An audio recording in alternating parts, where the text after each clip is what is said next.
Welcome to Tenor Tech, where I solve the problems you didn't even know you had. You start by confirming prerequisites, Ryujinx updated and controller drivers installed. Plug in or pair the controller, then verify the OS recognizes it. Once done, open Ryujinx, navigate to Input Settings, and select a controller device slot. Create a new profile if none match your layout. Map basic buttons first, A, B, X, Y, shoulders, and sticks. Make sure to save this profile, you will reuse it. This gets you straight into testing without wasted steps. Now focus on the core, accurate mapping and calibration.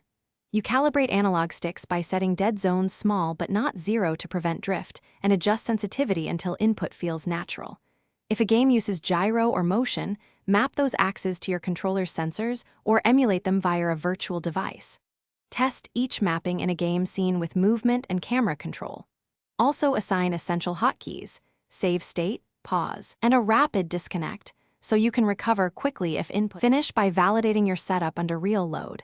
Play different titles to reveal edge cases, like menu navigation versus camera-heavy scenes. Make sure input latency is acceptable.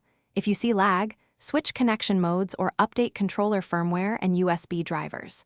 If buttons misregister or sticks drift, reduce sensitivity, increase dead zone slightly, and run the controller's recalibration tool. Finally, export your working profile so you can restore it quickly.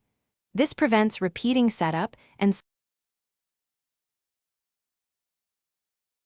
Thanks for watching. Subscribe to keep your life in tune.